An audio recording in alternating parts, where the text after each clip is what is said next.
Bueno, la primera noticia, pues, casi nunca tenemos titulares de este tamaño, ¿no? Renunció el Papa. Renunció el Papa.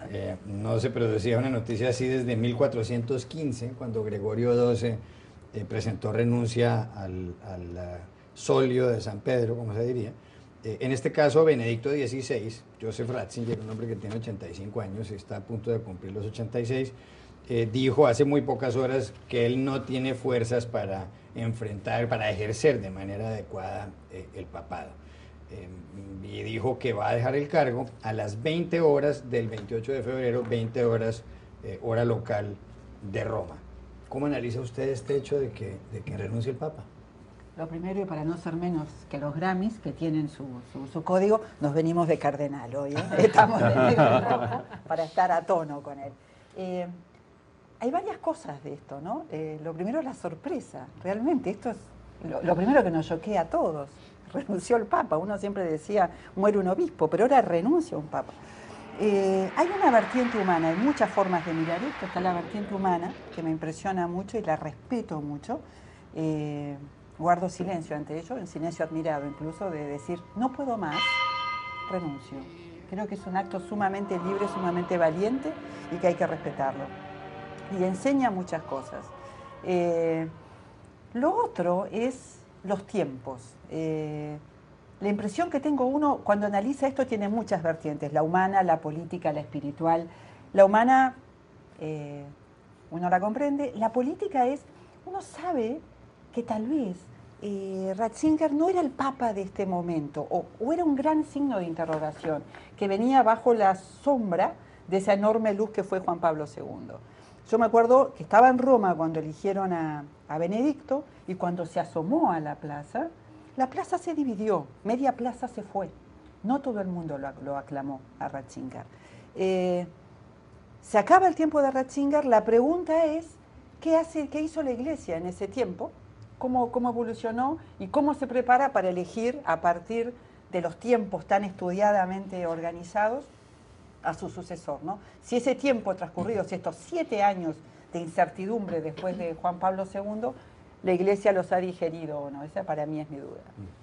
John Dinges, aparte de ser profesor de la Escuela de Periodismo de la Universidad de Columbia en Nueva York, que es la mejor del mundo, y que ha ejercido el periodismo por años en muchos sitios, entre otros en la Radio Nacional Pública aquí en Estados Unidos, fue seminarista, según me contaba usted hace un tiempo, y fue alumno de Joseph Ratzinger, el Papa Benedicto XVI. ¿Usted cómo analiza esto? Y aparte de eso, ¿cómo era Ratzinger como profesor? Bueno, Ratzinger en esa época, estamos hablando de los años 60, era un teólogo joven que había participado en las deliberaciones como experto en el Segundo Vaticano, el Concilio Segundo Vaticano. Concilio Vaticano II. Y para nosotros era uno de los teólogos estrellas jóvenes. Había una generación como Rahner y otros, bueno, que nadie conoce, pero nosotros los conocíamos bien, que eran realmente las estrellas de la Iglesia Católica, los inspiradores del pensamiento del concilio. Ratzinger era como en segundo plano, pero una persona muy importante, progresista, una persona de idea de avanzada, y se volcó, eso estamos hablando de 1964, 65, 66, con la revolución de 68 en Europa, se volcó a la derecha muy fuertemente, no tanto en sus ideas, sino en sus actitudes. Se convirtió en una persona conservador en el sentido de proteger las instituciones de la Iglesia contra las tendencias modernas de indisciplina, que era una cosa muy importante para él, porque él fue cuestionado por sus alumnos, no en mi escuela, sino en Tübingen, donde él era profesor. Los alumnos llegaron a la clase y le cuestionaron. Eso era una cosa rara para él. Y eso parece lo afectó mucho y lo convirtió en una persona tan conservador. Pero yo sigo respetándolo mucho por su pensamiento, por su teología. Yo creo que es el mejor teólogo que ha tenido la Iglesia Católica en 200 años. Estaba pensando que durante los años en que fue Papa, el Papa Benedicto, él se dedicó y fue parte de un gran movimiento por darle aún más luz a Juan Pablo II. Fue una época en donde se trató de mantener el legado de Juan Pablo II no solo en la parte de doctrina, sino en la parte de la personalidad y el carisma, y se volvió y aún sigue siendo. Cuando uno piensa en el Papa, la primera imagen que se le vino en la cabeza es el Papa Juan Pablo II, que fue tan transformador. Por otro lado, conversando esta mañana con un sacerdote amigo, él decía que no es una decisión tan sorpresiva, porque realmente el primero, desde que estaba enfermo, Juan Pablo II decía que pues lo lógico, y que si estuviera mal o incapacitado, lo lógico para un papa sería renunciar. Y segundo, en el 2010 también volvió a decir que el de encontrarse incapacitado, pensaba que lo más lógico es renunciar.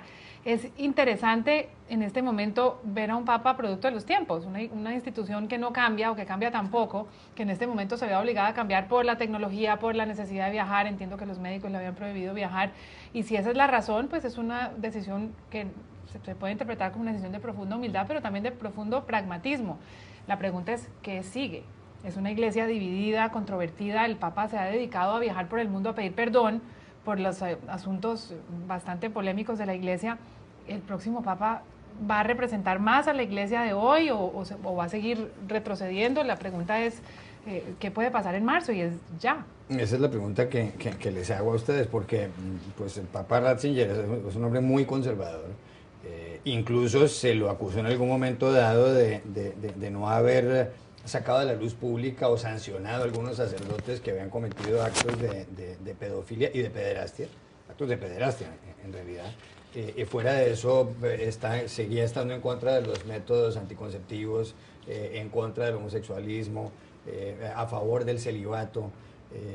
Dio unas declaraciones muy polémicas contra el Islam en un momento dado. ¿Será que la iglesia va a continuar así? Porque está perdiendo cada vez más y más y más fieles, la iglesia católica. Han aumentado las vocaciones en España, noticia curiosa, por la crisis económica. Como la situación está mal, hay gente que cree que volviéndose sacerdote, hay hombres que piensan que la situación económica se arregla un poco. ¿Hacia dónde irá la iglesia? A los que hacen eso hay que advertirles, no sé si la paga compensa, tengan cuidado, porque, pero es una carrera dura. Pero esa es la pregunta del momento. Uno suele, escuchándolo a John, uno suele identificar, y con razón, a Ratzinger como un papa conservador. Y la verdad es que Juan Pablo II también lo fue, y mucho. Lo que tenía Juan Pablo II, y tal vez este es el desafío de la Iglesia, es un impresionante don de comunicación y de cercanía, más allá de esas diferencias. Vuelvo a aquella plaza que despedía a Juan Pablo II, porque creo que ahí está el último lazo fuerte de la Iglesia con grandes movimientos populares.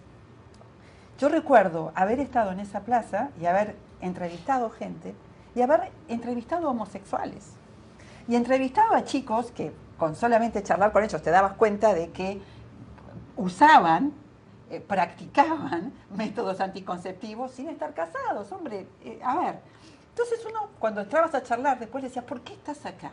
Si vos sos homosexual, y este hombre no, porque Juan Pablo era más que eso. Era más que el no, era más sí que no. En Ratzinger uno se quedaba más con el no que con el sí.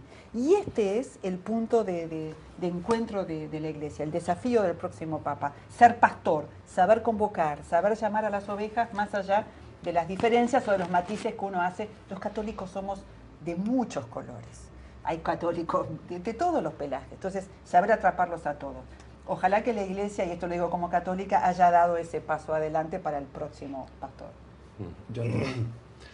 Bueno, yo sigo pensando que la Iglesia Católica hay que verlo en términos de siglos o milenios, no solo en años o décadas.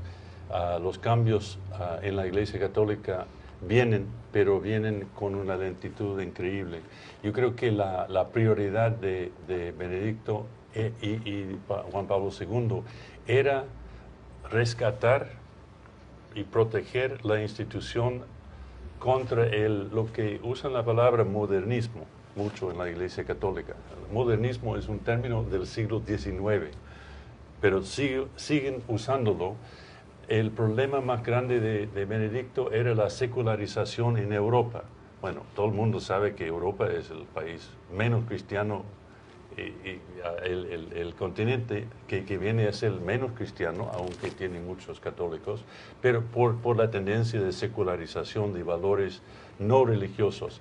Y eso fue una gran prioridad de los dos papas, de tratar de rescatar valores. Y lo hizo enfatizando los valores jerárquicos, valores cristianos que han venido desde 2 milenios, o sea, un fundamentalismo católico. Pero no hay que confundirlo con conservadurismo político o social como por ejemplo en Estados Unidos. La Iglesia Católica sigue siendo, y este Papa también enfatiza el anticapitalismo como valor, o sea, los peligros del capitalismo. El Papa Benedicto, y me llama la atención los 7 pecados modernos, no entre ellos ocasionar pobreza, que es un valor muy importante en la Iglesia Católica. Hay que pensar más en América Latina y en África, más que en Europa o Estados Unidos, para ver dónde se viven ese tipo de valores. Dañar el medio ambiente. Un papa que pronuncia que esos son pecados, es un papa que está pensando en los problemas de la modernidad. Y no es solamente una persona mirando hacia atrás. Quizá el problema del Papa era lo que decía Silvia, que no sabía comunicar de este Papa. Sí, porque estos pecados están muy bien marcados. Claro que están muy bien marcados. Ahora no sé si alguien se confiesa con estos, o sea, no los tenés tan en claro. En un reclinatorio, en una confesión, diga que está dañando el medio ambiente. La pregunta es si la jerarquía europea va a seguir, que podrá seguir liderando una iglesia que está más y más en los países en desarrollo y más en los países pobres. Y eso creo que abre la puerta para que después de este cónclave surjan de pronto personajes que no sean necesariamente ni italianos ni europeos occidentales y ni de Estados Unidos, que es bastante improbable, sino que aparezca un papa negro o un papa hispano. Eso abre la puerta para que realmente haya transformación sobre la iglesia. Pero un dato curioso que leí esta mañana es que cualquier hombre soltero puede ser papa, no tiene que ser sacerdote, no tiene que ser cardenal, no tiene que ser realmente hombre católico soltero. O sea que hay varios candidatos que aparecen y que no están considerados. Lo que sí es cierto es que si el papa dimitió por su edad, es muy probable que queden de por sí descartados aquellos cardenales o candidatos que tengan más de 70 años. Sí, hay un canadiense a propósito dentro de los candidatos, creo que tiene 67 años. Sí.